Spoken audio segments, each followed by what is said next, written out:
Guys, so welcome dito sa ating YouTube channel. Ito na ulit. Ito na yung lesson 14 sa ating set theory. Let's talk about the cardinalities of set. So actually na-discuss ko na to last time sa basic definition pa lang. Pero alam nyo ba na marami siyang theoretical part na include din syempre si function natin. Okay, so recall ko lang, recall that the cardinality of A denoted by that the absolute value of A is the number of distinct elements of A. So for example, ulitin ko lang, that A be the set containing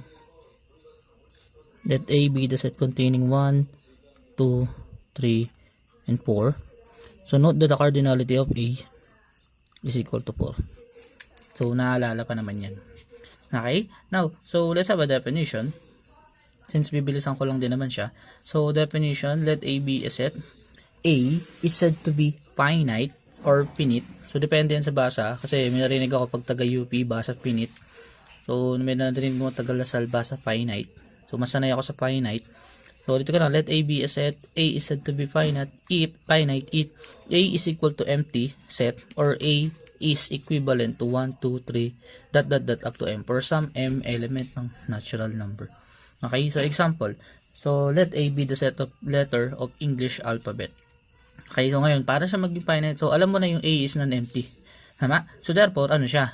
Yung A, kailangan ko siya i-represent into set na 1, 2, 3, 4, 5. So, kailangan maging equivalent siya dyan. So, para malaman ko na finite siya. So, A is finite. So, aware naman kayo dyan finite yan. Kasi alam niyo man yung element yan. A is finite since, lalagay ko lang, A is equivalent to the set containing 1, 2, 3, up to 26. So, bakit 26? Kasi alam kong 26 yung letter. So, ang ginawa ko, in-represent ko lang siya into which parang ito yung bilang. Parang nangyari, balik to dito. Dito kasi binilang na natin, tapos nilagay na yung number. Dito naman, in-represent ko siya in terms of set na bilang. Na kumbaga, 1, 2, 3, up to M. So, kailan alam ko 26. So, ginawa ko, 1, 2, 3, up to 26. So, alam kong bilang siya. So, aware ako na yung cardinality niya 6. So, sinabi ko lang, A is finite since yung A is equivalent to the set containing 1, 2, 3, up to 26. Kasi distinct din yan eh. Okay? So, ganun ko lang siya sinabi. So, ganun mo siya i-reason out. So, pag siya ay finite. So, kung siya ay empty, alam mo na gagawin mo. Okay? So, let's have remark. So, a set B is said to be infinite if it is not finite. So, parang ang circle, parang ang OA ng dating ng pagkakadefine. No? Sabi na set B is said to be infinite if it's not finite. Tama naman. Kung hindi siya finite, therefore hindi siya infinite. Pero ano yun? That is, yung IE na yun is that is B is not equal to empty set, or B is not equivalent dun sa 1, 2, 3, M. So meaning wala kang makikreate na set na kunya 1, 2, 3, up to something, na kunya up to 100, up to 100 million. Wala kang makikreate na ganun. Kasi nga, anong nangyari? Infinite siya. So ano ba? Example na isang infinite set. So, siguro, example na isang infinite set is let B be the set containing of natural number. So, alam naman kayo ano yung natural number na yun. Yan yung 1, 2, 3, 4, 5, 6, 7, and blah, blah, blah. Okay, another, let's see. So, sinaman. So, let C be the set containing X such that X is an element of integers and X is equal to, K na lang. K element ng integer such that X is equal to 2k. So ano siya? Siya yung set of even integers. So aware tayo na siya ay infinite. So ito ay B is infinite. Lagay ko lang pala, sorry nakalimutan ko. B is infinite since B is not equal to empty set and B is not equivalent to any 1, 2, 3, up to M.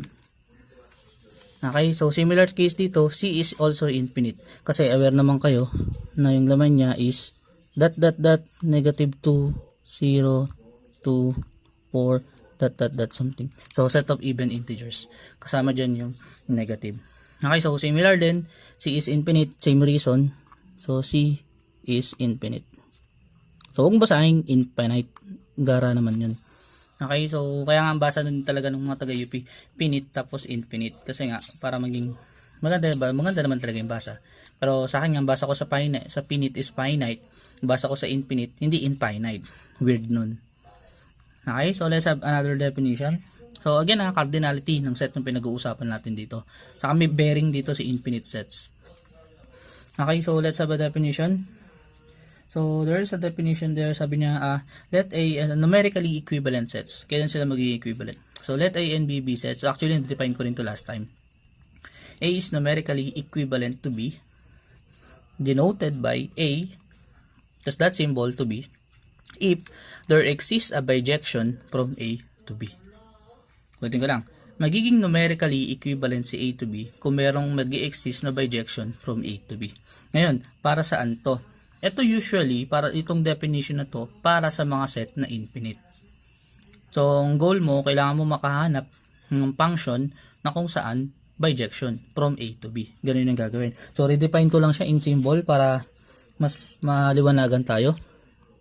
A is equivalent to B if and only if there exists a function f mapping from A to B, okay, such that f is 1-to-1 and onto.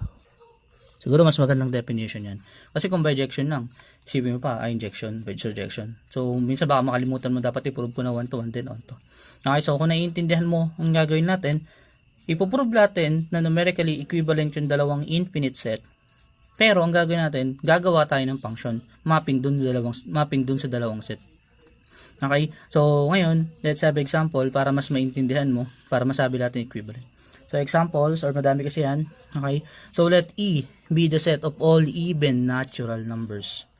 Even natural numbers. Tandaan nyo yung set of even natural numbers. So kung even natural number, hindi kasama si 0, hindi kasama si negative. Yan lang yung mga 2, 4, 6, 8, 10, blah, blah, blah. Pero infinite pa rin yan. Kasi even natural numbers eh. Ngayon, nasabi, show that the set of natural number is equivalent to the set of even natural number. So, ito yung nakakapagtaka, no?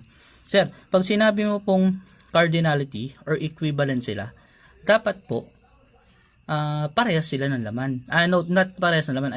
I mean, dapat po, sir, yung bilang parehas. Ang obvious po kasi sir, na si natural number, mas marami yung laman kay set of even natural number. Pero ito yung tanong ko. Alam mo ba kung ilan yung natural number? Hindi. Alam mo ba kung ilan yung even natural number? Hindi po. So technically, alam mo mas maliit yung bilang ng even natural number. Kasi even lang eh, wala dun yung add eh. Pero ito nga, dahil pareho silang infinite, pasok pa rin yung definition na yan. Okay? So ulitin ko lang ha.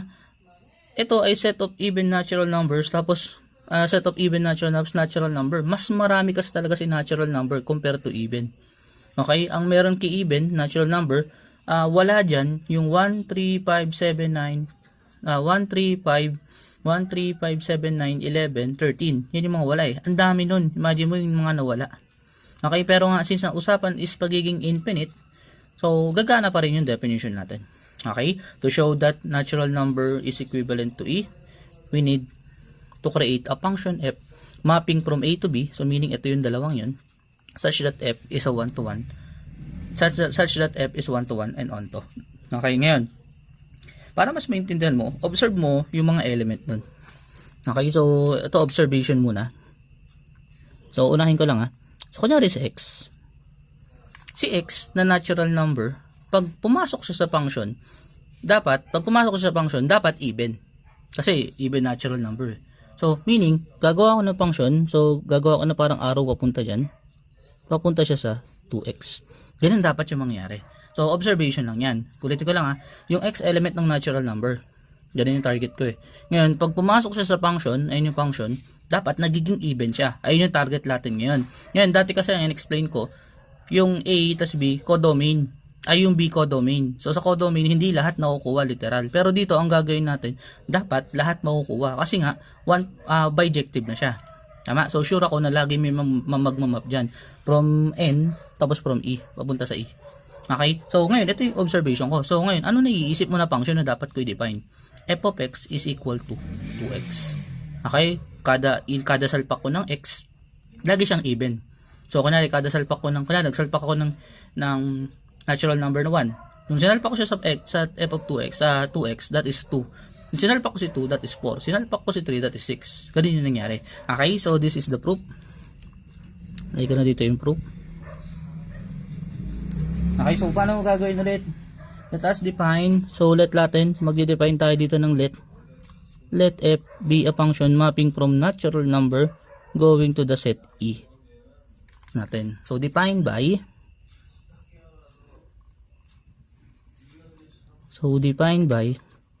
f of x is equal to 2x. Ngayon, ito yung mahirap sa part na to.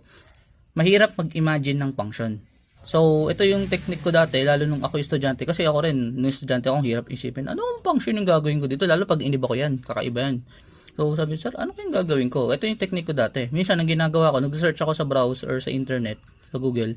Sabi ko, a function mapping from set of integers to set of positive integers. Ganun yung gagawin ko, tapos titignan ko lahat yun. Tapos i-check ko kung sino yun na bijective, sino solve ko or pinuprove ko. Ganun yung ginagawa ko. So, I think yun yung pwedeng tip na pwede kong gawin or ibigay sa inyo. Kasi ito lang talaga based on observation, gagawa ka ng function. So, hindi kasi sa lahat ng oras madaling gumawa ng function na ganyan. Okay? So, proceed tayo. So, we need to show that f is bijective. So, yun naman talaga yung ating test. Okay? So, sabi, defined by f of x. So, for 1 to 1, okay, lagay ko na for 1 to 1, let x of 1 and x of 2 element ng natural number. Okay, consider latency. So, suppose f of x of 1 is equal to f of x sub 2. Okay, so this implies that 2x of 1 is equal to 2x sub 2. Then divide both sides or multiply both sides by 1/2. That is x sub 1 is equal to x sub 2. So, f is 1 to 1. So, again, test lang to ng 1 to 1. Ilagay ko lang dyan. Okay, para makita nyo. Next is for onto. So, another thing, pag sinabi kong show that they are equivalent, automatic yun sila equivalent. So, automatic yung bijective. Baka kasi gumawa ka pa ng wizard, hindi siya bijective. Ito nga gagawa ka nga ng function na sure na bijective. Nga yung goal gumawa ka, mag-create ka ng function na sure na bijective. Tapos, fit dun sa ating sets. Okay? Paano naman dito? Let y. So, for all y, paano yung definition? For all y, element ng e. Okay? So, there exists x element ng natural number such that si f of x is equal to 2x. So, ito na yung start. So, y is equal to 2x. Tama. Then, solve natin sa x. So, this is y over 2 is equal to x. Ngayon, check natin. Yung y over 2 ba ay laging natural number? Kasi x yan x element ng natural number. Ngayon, sir, ano ba si y? Si y, sure ako laging even yan. Tama. Sure ako. Ngayon, since y is always equal to 2k, for some k element of natural number, lagi siyang even. So, si x, which is equal sa y over 2, is an element of natural number. Kasi yun yung tinitake natin. Okay, so before natin tapusin yan, syempre consider natin. So, lagay natin. So, si f of y over 2 is equal to 2 times y over 2, which is equal to y. Therefore, f is onto. Okay? So, wala naman sinabi. Since f is 1 to 1, since f is 1 to 1 and onto, and obvious, alam natin siya ay bijective. Therefore, there exists a function f defined by 2x such that f is 1 to 1, such that f is onto. Therefore, dito na lang. Therefore, the set of natural number is equivalent or numerically equivalent to the set of even natural number. And this is done. So, no need na para sa akin na ilagay mo na bijective. Kasi nga, based din sa dinerive ko or dinerive ko ng notation niya or parang simple in symbol na lang. Na sabi ko, hanap ka lang na function na mapping through A to B such that yung f is 1 to 1 and onto. So, no din na sabihin na since f is 1 to 1 and onto, therefore f is bijective. So, f is numerically equivalent to, A is numerically equivalent to B. Hindi na ganun. Okay lang naman. Okay, so ganun siya, kasimple. Ulit, ang mahirap dito yung paggawa ng function. So, dapat talaga medyo malawak yung imagination mo, magaling ka rin mag-isip in terms of function. So, dapat yung logic din talaga yung tuturo dito. Okay, so kaya nga tinuro ko rin, napansin nyo, tinuro ko rin yung Lagrange formula. Kaya ko rin siya tinuro. Kasi possibly ganun gawin mo. So, gawa ka ng ganito, input ka, tapos gawa ka ng function. So, kaya ko rin siya tinuro. Pero, ayoko naman siyempre apply nyo, hirap din. Okay? Okay, so let's have number 2. Let O be the set of all odd natural numbers. Show that the natural number is equivalent or numerically equivalent to the set of odd natural number. So, ano naman pinagkaiba niya kanina? So, based on observation ulit, so if this is x, siya ay magmamap, papasok kay function, magiging 2x plus 1 siya. Or 2x minus 1. Either sa dalawang yan, lagi siyang add. I think okay lang. Kasi yung x naman laging natural number. So, for x is 1, that is 1. For x 1, this is 3. Actually, dapat ito gamitin. Kasi, pag ginamit ko agad si 1, ginamit ko si 1, that is automatic 3. Hindi napasok si 1. So, ito dapat yung gamitin natin. Yung 2x minus 1. So, pag x is 1, pasok pa si 2x times 1 minus 1, 1. Pasok pa yung 1. Okay? So, para talagang kuha natin lahat ng odd natural number. Okay? So, this is the proof. Okay, so let f be a function mapping from natural number going to the set of odd number such that, or defined by, such that f of x is equal to 2x minus 1. Again, 2x minus 1 kukunin ko para sure ako pasok din si 1. Okay, kasi pag yung 2x plus 1, hindi ko makukuha yung 1 yung 1 na odd natural number. Okay, so we need to show that this is bijective or 1 to 1 and on to. So for 1 to 1, so let x sub 1 and x sub 2 element of natural number. So consider natin si f of x sub 1 is equal to f of x sub 2. Okay, so consider yan. So that is equal sa 2x sub 1 2x sub 1 minus 1 is equal to 2x sub 2 minus 1, which is equal sa 2x sub 1 is equal to 2x sub 2 kasi makakancel yung negative 1. Then, x sub 1 is equal to x sub 2. So, f is 1 to 1. Tama. So, wala naman ako binabiolate na rule dyan. Next is for onto. So, for onto. So, for all y. Kapit ko lang konti. So, for all y, element of O, okay, there exists x element ng natural number such that si f of x is equal to y. Okay, so pag pinalitan siya, f of x equals to y, ano mangyari? This is 2x minus 1 is equal to y. Tama? Pag pinalit ko yung function. And that is 2x is equal to y plus 1, which means that x is equal to y plus 1 over 2. Ngayon, check natin. Ano ba lagi si y? Si y, sure ako lagi add. Okay, so in the form siya ng 2x minus 1. So, since 2x minus 1 siya, so since lagi siyang add plus 1, so ito yung technique, no? Add plus add. So, malaman sa number 3 rito. Add number plus another add number is always even. So, bakit add? Add kasi lagi si 1. Okay, so meaning add number plus 1 is always even. So meaning even divided by 2 is always a natural number. So pasok yan. So therefore, this is an element of natural number. Okay, so dito ko nalagay. So, si f of y plus 1 over 2, which is equal sa 2 times y plus 1 over 2 minus 1, which is equal sa y plus 1 minus 1 is equal to y. Okay, therefore, f is onto. Therefore, the set of natural number is numerically equivalent to the set of odd number. So, ganun siya kasimple. Since 1 to 1 siya, since may function tayo defined by this, 1 to 1 siya, tapos onto siya, therefore, n is numerically equivalent to the set of odd number. And that is done. Okay, nakalimutan yata ni Sir sa kanina. Okay, may done symbol naman. Okay, next. Ito, medyo pahirapan natin.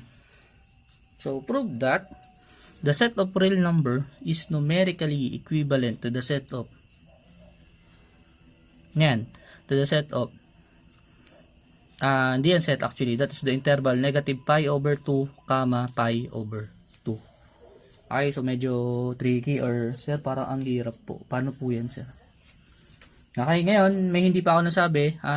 Dapat inuna ko rin, nagkamali ako ng diskarte or nagkamali ako talaga ng placing ng discussion.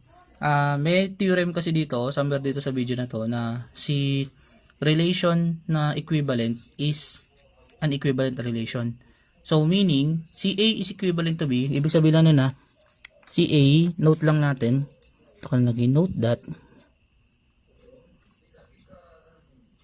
that CA is logically equivalent to B. And also, CB is equivalent to A. So, pwede parang asymmetric. Ayun yung dating. Ayun ang ibig sabihin ko doon. Kasi ER siya. So, symmetric siya. Pag ito, nakita mo, pwede yan. So, meaning, pwede kong pagpalitin to. So, kunyari, nahihirapan kang gumawa ng function mapping going from R going to ganto. Gawa ka na ng function from here papunta doon. Kasi mas madali siyang tignan. Okay, tulad nung kanina. Ang ginawa ko, since alam ko papuntahan doon. Ngayon, ito naman, mahirap eh. Mahirap mag-isip ng function na galing sa R, tapos pupunta dyan sa negative pi over 2, tapos pi over 2. Okay, so I think, mas better kung gagawa ko ng function na kung saan, wait, hanapin ko lang.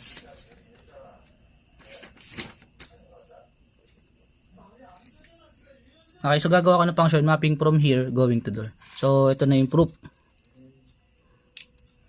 Okay, so by the way, ito, wala akong may papakitang observation eh. Kasi ang gagawin ko function mapping from here to D. So, ang gagawin ko from negative pi over 2, interval ng negative pi over 2 and pi over 2 going to the set of real number. So, mahirap mag-illustrate or mahirap magbigay talaga na example going dyan. So, imagine mo, kukuha ko dito.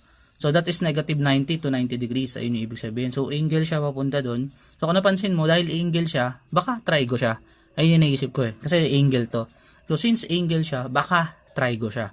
So, since trigo siya, ngayon, jumect ka ngayon dun sa mga trigonometric function. Ngayon, based dun sa nakita ko, yung trigonometric function na kung saan ang domain is ito, ulit ko lang, yung trigonometric function na kung saan ang domain is ito, is si tangent. Ulit ko, yung trigonometric function na kung saan ang domain is ito, is si tangent function. So, define tayo. So, ito yung proof. So, let f be a function mapping from negative pi over 2 going to real number such that si f of x is equal to tangent of x. Okay, so we need to show that this is 1 to 1 at the same time onto. So, for 1 to 1, okay, so let x sub 1 and x sub 2 element nung negative pi over 2 then pi over 2. So, yung interval niyan. Okay, then such that si f of x sub 1 is equal to f of x sub 2. Okay, note that pag dinefine sa function that is tangent of x sub 1 is equal to tangent of x sub 2. Ngayon, pag kinuha ko yung arc tangent both side, makakancel si tangent. Ayun yung technique. Kung gusto mo makuha yung tangent both side, o gusto mo cancel yung tangent, arc tangent. So, meaning, arc tangent ko to, arc tangent ko, makakancel yun. So, therefore, this is equal sa x sub 1 is equal to x sub 2. Applying arc tangent both sides.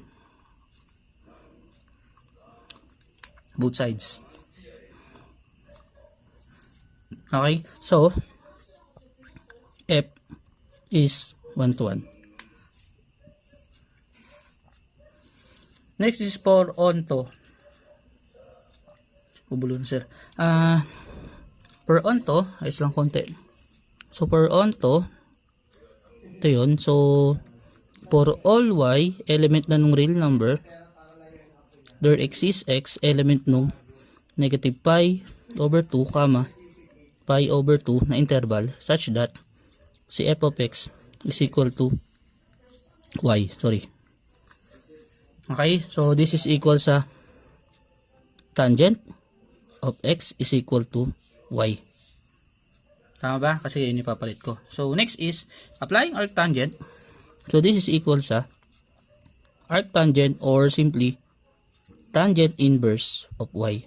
Ngayon, saan ba galing si y? Si y ay element ng real number. Ngayon, so ito yung hindi ko nasabi yata dahil sa trigo. Sabi sa trigo, si tangent si arc tangent is defined to all real number.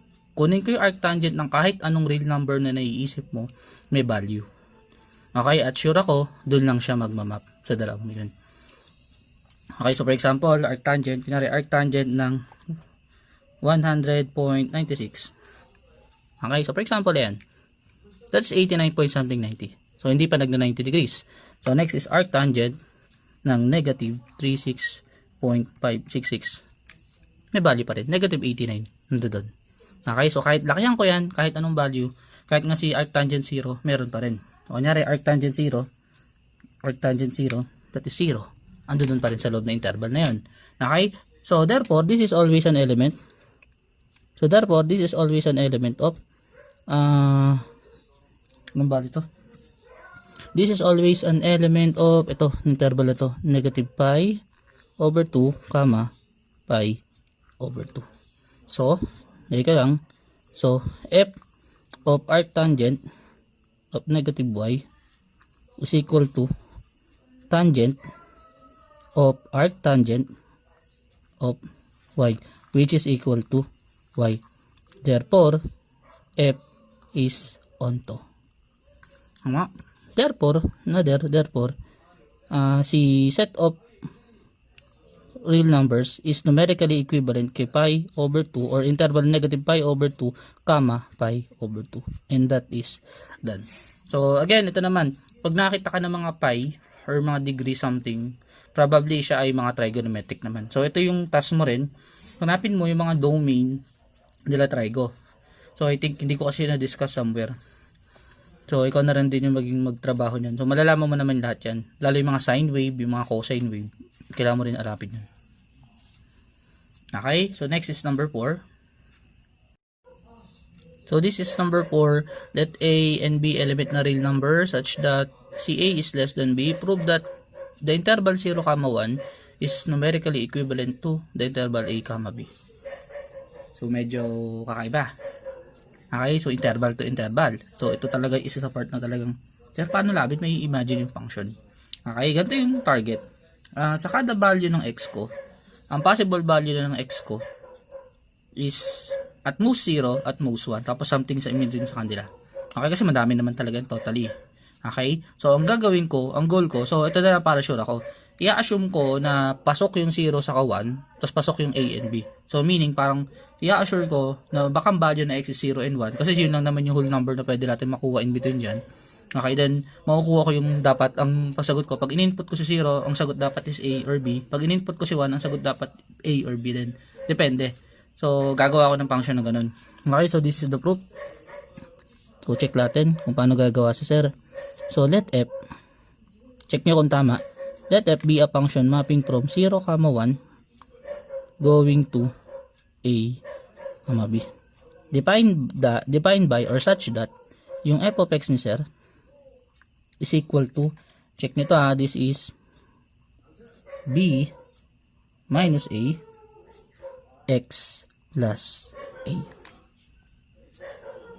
Check natin kung ano yung mga magiging values niyan para malaman natin or ma-verify natin kung tama. Okay, so ulitin ko lang. Assume na yung mga value is 0 and 1 lang. Tapos, dapat ang lalabas na value is A and B. So, for example, check natin what is f of 0. So, what is f of 0? F of 0 is B minus A times 0 plus A, which is equal to A. So, meaning, si 0 nagmamap kay A. Next, what is f of 1? Dapat f of 1, lumabas is B. So, f of 1 is B minus A times 1 plus A, which is equal sa B minus A plus A, cancel si A, so that is equal to B. So meaning si 1 nagmamap naman kay B. So obviously siya ay 1-to-1 or 1-to-1 correspondence or bijective. Okay, so ito ay parang discussion ko lang doon. So ibig sabihin, tama yung function na nagawa ni sir. So ngayon, ipoprove na natin na siya ay bijective. Okay, so ito yung proof. So for 1-to-1, so let x sub 1 and x sub 2 element nung 0, 1. So, di ba 0 and 1 lang? Ang sinur ko lang naman talaga, kasi 0 and 1. So, I mean, sila lang naging basehan ko para makagawa lang ako ng function. Pero, ang value talaga niyan is in between 0 and 1. Yung mga x sub 1 na yan, yung something decimal in between 0, 1. Okay, yan yung mga 0.005, 0.002, si 1 half, si 1/3, si 1/5, si 1 over 25, si 5 over 6, si 25 over 26, mga ganung value, ano dyan yan. Okay, so defined by, so suppose that, so f of x sub 1 is equal to f of x sub 2. So this means that b minus a x sub 1 plus a is equal to b minus a x sub 2 plus a. Note that cancel si a. So ang mangyari, this is simply b minus a x sub 1 is equal to b minus a x sub 2. Okay? Yan. Saan galing yung value ng b minus a? Ang sabi, since a is less than b, sure ako na yung b minus a is always positive. Tama? At the same time, never siya mag-zero. Ay no, since, lagay ko lang dito, since a less than b, si b minus a is always greater than 0. Yun yung sure ako. So therefore, pwede ako mag-divide both side ng b minus a. So ito pa yung tignan nyo muna. Before kayo mag-divide something ng ganyan, dapat makuha mo to. So ulitin ko lang ha. Since a is less than b, si b minus a, sure ako lagi greater than 0. So pwede ako mag-divide ng b minus a both sides. So therefore, x sub 1 is equal to x sub 2. So, f is 1 to 1. Okay? Next is we need to show that this is onto. So for onto, so for all y, element nung a comma b, okay, there exists x element ng 0 comma 1 such that si f of x equal kay y. So substitute ko na lang, this is b minus a x plus a is equal to y. Note that, syempre lipat ko lang din yung a. So this is b minus a x is equal to y minus a. Since sabi ko nga kanina dito, a is less than b, so b minus a is greater than 0, pwede ako mag-divide ng b minus a both side dyan. So divide both side b minus a, so this is x is equal to y minus a over b minus a. So sure ako hindi siya 0. Okay? So ngayon, ano yung mga value ng y natin? Ang value ng y natin, so isa sa mga sure ko lang muna, kunyari sa a and b. Kunyari, ang value ng y natin is a. What is this? A minus a is 0. 0 divided by b minus a is always 0. Tama. Next, what if naman yung value ng y natin is b? So, b minus a over b minus a is 1. So, sure ako, dalawa yung possible na value. Ulitin ko lang ha, ang value nito, when y is equal to a, x is equal to 0. Kasi, a minus a over b minus a is 0. So, a minus a is 0 over b minus a, that is 0. So, when y is equal to b, ito naman, x is equal to 1. Which is sure ako, pasok lagi sa x, sa 0, 1. So, therefore, this is always an element ng 0, 1. Okay? So, yung f of y minus a over b minus a is equal to, substitute lang natin doon. So, this is b minus a times y minus a over b minus a plus a. Note that ito ay cancel. So that is y minus a plus a, which is equal to y. Therefore, f is onto. Therefore, si interval na 0, 1 is numerically equivalent ka interval na a, b. And that is done. So kung napansin mo, napaka-useful talaga ni function. Si function na yan, gagamitin ko pa rin yan lalo pag nag-countable and uncountable sets na tayo. So let us proceed dun sa theorem natin. Okay, so let's have theorem. So this is the theorem. So let A, B, and C be sets. So wala tayong pakalam kung kahit anong set yan. So let that relation, so let this be a relation from A to B. So parang siya equivalent. So then this relation is an equivalence relation. So paano ba natin masasabi na siya equivalent relation? Sir, una po reflexive. So para masabing reflexive, A is equivalent to A. Ganun yung mangyari. Para masabi natin reflexive, if A, so sulat ko na lang para makita nyo rin. Ito yung mga keynote para masabi natin ER siya. So para masabing ER, A is equivalent to A. For all A element ng, for all A any sets. Tama? So for number 2, if A is equivalent to B, then or implies B is equivalent to A. So symmetric. Next, for number 3, so if A is equivalent to B and B is equivalent to C, then this implies that A is equivalent to C. Ayun yung po-prove natin na tatlo para siya maging ER. Okay? So ito yung proof. Paano yung magiging atake natin dyan? So ito yung proof para masabi natin siyang ER. So for reflexive, So for F, so for reflexive, so let lang tayo. So mag-let ako.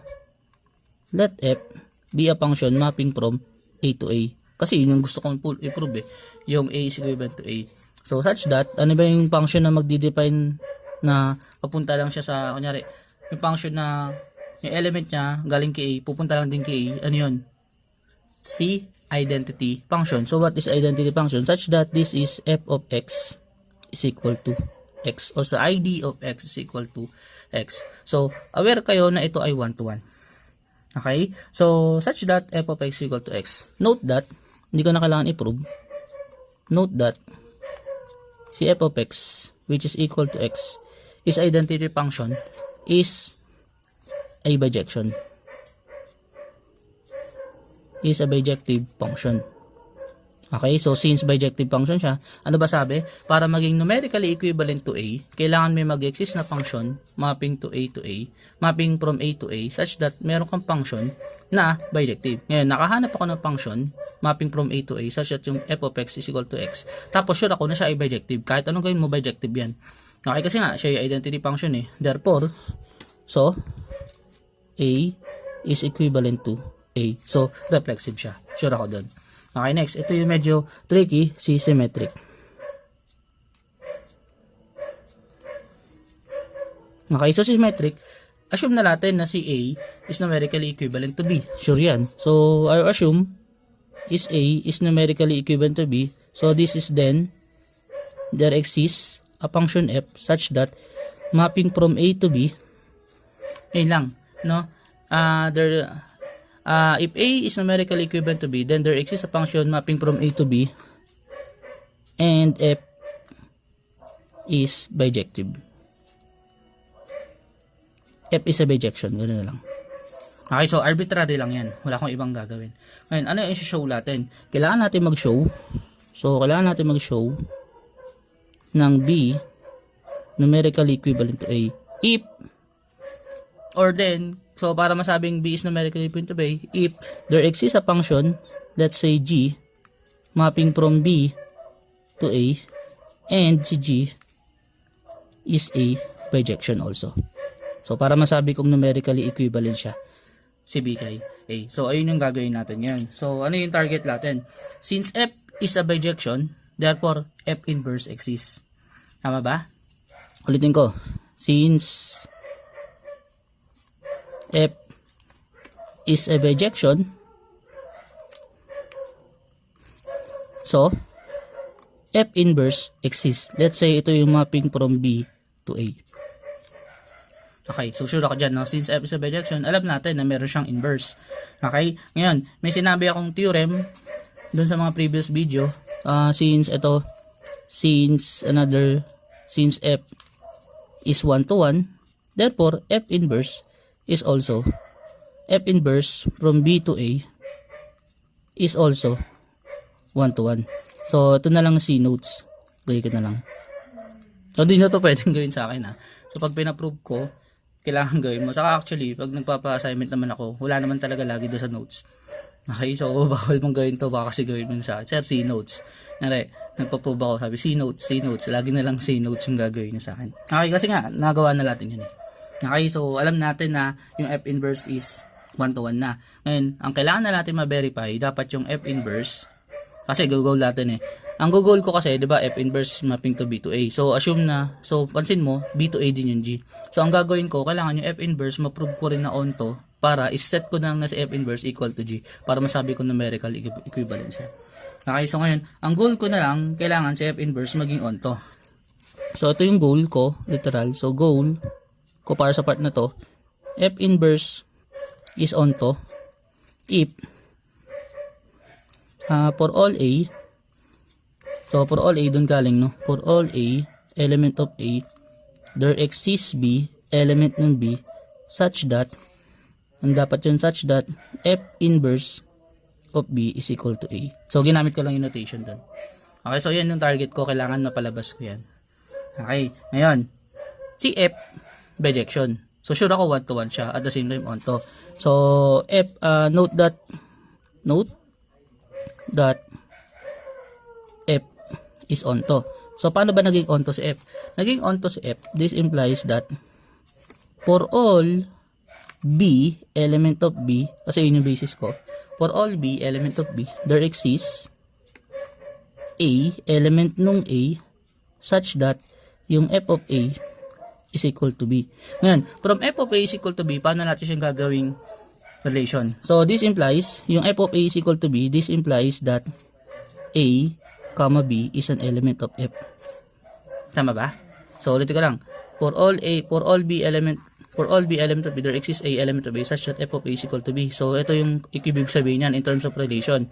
Next, applying F inverse or applying inverse of a relation, this implies that B, comma A is an element ng F inverse. And also, F is 1 to 1. Aware tayo doon. Ngayon, since ayan yung nangyari, ano ibig sabihin nito? This implies, gayet ko lang yan ha, there exists B, element of B, such that, there exists B, element of B, such that F inverse, F inverse of B is equal to A. Ito ibig sabihin yan. Okay, so, which is, itong part na yan. No? So, ito yung goal, no? There exists B such that F inverse of B is equal to A. Galing doon sa F inverse na yan. Sa nagawa ko na yan. Since siya ay, ano to, ay for all A, lagay ko na rin yun. For all A, element of A. So, since nagawa ko yan, therefore, so, F inverse is onto. Okay? So, take lang natin, take G, B equals sa F inverse. Okay? So, ibig sabihin, take G, B equals sa F inverse. Since alam ko na si F inverse or si G is 1 to 1 and onto, therefore, si B is numerically equivalent to A. Okay? So, therefore, siya ay symmetric. Okay. So, ngayon, tuloy ko pa dyan. Naku, hindi na nagkasya. Hindi ko na pagkasya, sorry. Ang haba kasi ng proving. I think, saan ko ba ilalagay? Dito na lang sa likod, siguro. So, for transitive, so para sa transitive, ano naman yung magiging test natin? Okay, so sa transitive, may dalawa tayong assumption. Una, A is numerically equivalent to B. So, this is if and only if there exists a function f mapping from A to B. That is A bijection. Okay, yan yung unang assumption. And, ano yung end? B is numerically equivalent to C. So, if and only if there exists G na lang mapping from B to C, that is A bijection also. So, ayun na-assume A is equivalent to B and B equivalent to C. So, ang goal natin, ang main goal dito, so ang goal is makahanap tayo, so dapat si A to C, si A is equivalent to C. So, ang goal dito, dapat makahanap tayo ng function. So, find a function, let's say H, kasi nagamit ko na yung G. Find a function H mapping from A to C, okay, such that si H is A bijective. Bijection, sorry. Okay, such that H is a bijection. Ngayon, ang gagawin ko lang, take H to be G circle F or G compose F. Sorry, nakalimutan ko. G compose F. Nakalimutan ko yung drawing natin. Okay, note that G composes, note that from previous theorem, G circle F is a bijective function. So, sa theorem lang to.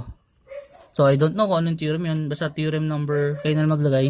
From theorem number, hindi ko na maalala. From theorem number, I think 2 or 3.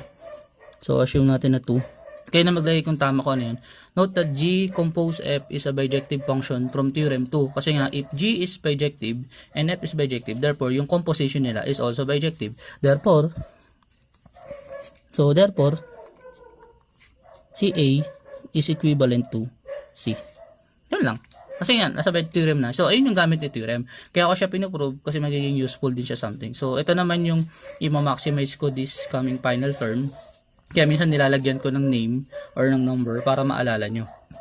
Okay, so most of the time ngayon, gagamitin ko na yung theorem, tatawagin ko na lang, tapos basta makita ko lang yung assumption, pwede ko nang apply yung theorem. So, para iwas ka na sa, kasi imagine mo, puprove pa natin na bijective yan, na injective, tapos surjective, para lang masabi natin bijective.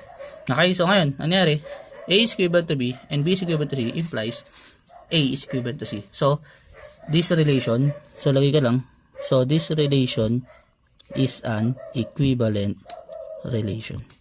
Okay, and that is done. Okay, so ganun siya kasimple. Actually, hindi simple, kasi medyo, ayun nga, napaka-haba. Okay, so let us proceed. Let us proceed to these following remarks. So, sabi na ng mga remarks, medyo mabilis na lang to. So, if x is equal to empty, then the cardinality of x, the set x, is 0. Tama naman. If x is equal to the set containing 1, 2, 3, up to m, then the cardinality of x is m. Sorry, nagkamali ng sulat sa sir. That is m. Okay, so nasabi rin naman sir. Next is if f is a function mapping from empty to empty, then f is a subset ng empty cross empty. Hence, f is equal to empty and f is 1 to 1. Totoo ba yun? Nakapagtaka, no? So, sabi lang, no? Hence, f is equal to empty, then f is 1 to 1. So, paano i-prove yan? Mabilis lang. Okay, so paano i-prove? So, let lang natin, kasi 1 to 1 lang naman na-assume. So, let natin na si x sub 1 and x sub 2, element na empty. Kasi yun eh. Yun yung nakalagay eh. So, ang goal natin, but, ang sure ako, but x sub 1 and x sub 2,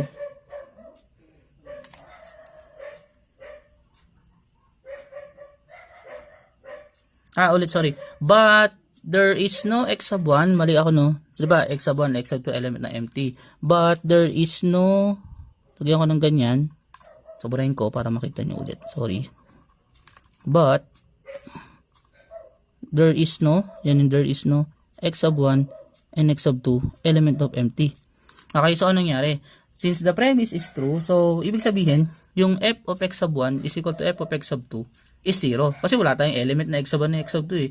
Since the premise is 0, therefore, the implication is 0. Kasi nga, diba ito yung assumption natin? Diba, f of x sub 1 is equal to f of x sub 2 implies x sub 1 is equal to x sub 2. Note that yung implication is 0. Bakit implication 0? Walang x sub 1 and x sub 2 na element na empty. Kasi nga walang laman yun. So therefore, walang f of empty is equal to f of empty. Wala yan. So therefore, this is always 0. So 0 implies something is always 1. So therefore, since 1 siya, so f is 1 to 1. Napaka-tricky, no? Or napaka-kakaiba. I mean, parang ganyan lang. Okay? Next is, try natin to. Sa if a is not equal to empty, then there is no 1-to-1 function map. There is no 1-to-1 function f mapping from a to empty. Ayun naman sunod natin na target. So, kailangan natin makakreate. So, sabi, there is no 1-to-1 function mapping from a to empty. Paano man i-prove to? So, proof. Okay, so, ano yung proof nito? Ito yun, no? F is mapping from a to empty. Sabi na no 1-to-1.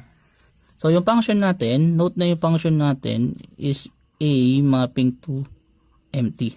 Okay? Note that, sabi nung remark number 3, pag yung function is mapping from ganyan, parang ito lang sabi ng theory, parang ito yung sabi. Kunyari, if f is a function mapping from a to b, this implies that f is a subset ng a cross b. Tama naman yan. Totoo yan. Siya ay relation from a to b. So, if f is a function mapping from a to empty, then this implies that si f na relation is subset ni a cross empty. Okay? So, ano ibig sabihin? Yung a cross empty, note na sabi ko sa inyo daan na f is a subset ni empty. Okay? Ngayon, ano ibig sabihin nun? If f is a subset of empty, therefore, this is a contradiction. I mean, parang absorb siya. So, ano yun? Subset yung relation subset ng empty. Imposible yun. Dapat yung relation empty. Kung yung relation empty, okay yan. Pero ang sabi nga eh. So, therefore, totoo to. So, ang ginawa ko lang if f, yung function na f mapping from a to empty, So, by definition na yun, or by remark, F is a subset ng A cross empty. Then, F is a subset of empty kasi by definition, A cross empty. That is empty. Ngayon, ito observe to. Kasi wala namang ganyan. So, walang relation na subset ng empty. I think. Or, yung relation, so, actually meron. Isa lang. Sino? Si empty. Kaso, parang imposible. May laman yung A eh. Okay? Yung A kasi non-empty. Okay? So, therefore, there